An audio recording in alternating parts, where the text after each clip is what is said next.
மழைநீர் filtration system வச்சுருக்கோம்.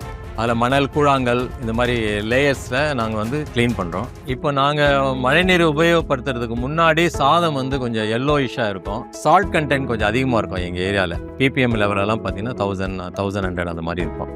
அதில் சமைச்சு அதில் குளித்ததுக்கும் இப்போ நாங்கள் மழைநீரில் சமைச்சு நாங்கள் குளிக்கிறதுக்கும் எங்கள் ஸ்கின்ல இருந்து எங்களுக்கு சாதம் அந்த குவாலிட்டி, டேஸ்ட்டு எல்லாத்துலேயுமே ஒரு நல்ல வேரியேஷன் இருக்குது. எங்கள் வீட்டில் எனக்கு 3 கிராண்ட் சில்ட்ரன் இருக்காங்க. அவங்க பிறந்ததுலேருந்தே மழை நீர் தான் குடிக்கிறாங்க. நாங்கள் ஆர்ஓ வாட்டரோ இல்லை பாட்டில் வாட்டரோ நாங்கள் எங்கள் வீட்டில் உபயோகப்படுத்துறதே கிடையாது. இது வரைக்கும் சென்னையில் எங்களுக்கு வந்து மழைநீர் அவைலபிலிட்டி வந்து பிரச்சனை வந்ததே கிடையாது. நாங்கள் 5-6 வருஷமாக நாங்கள் பண்ணிகிட்டு இருக்கோம். இது வரைக்கும் மழை இல்லை, அதனால எங்களுக்கு சேமிப்பு இல்லை அப்படிங்கிற ஒரு நிலைமை இது வரைக்கும் வந்தது இல்லைங்க. குடிநீருக்காக இங்கே வந்து ஒரு 200 ஸ்கொயர் ஃபீட் நாங்கள் வச்சுருக்கோம். இந்த ஏரியாவில் விடுற மழை நீரை தான் நாங்கள் குடிநீருக்காக உபயோகப்படுத்துவோம். மற்ற ஏரியாவில் விடுற மழை நீரை வந்து நாங்கள் குளிப்பதற்காகவும் துணி துவைப்பதற்கு மற்ற காரியங்களுக்கு பயன்படுத்துவோம். ஓவர்ஃப்ளோ ஆகிற தண்ணியே எங்கள் வீட்டில் போர்வெல் இருக்குது. அந்த போர்வெல்லை நாங்கள் ரீசார்ஜ் பண்ணிடுவோம். இவங்களை போல மழை நீரை உங்க வீட்டுல குடிநீராகவும் புழக்கத்துக்கும் பயன்படுத்தணுமா? நம்ம ஈஷா காவேரி கூக்குரல் இயக்கம் வர மார்ச் 22ஆம் தேதி அன்று திருச்சி SRM கல்லூரியில மழைநீரே அமிர்தம் என்ற மாபெரும் கருத்தரங்கம் நடத்துறாங்க.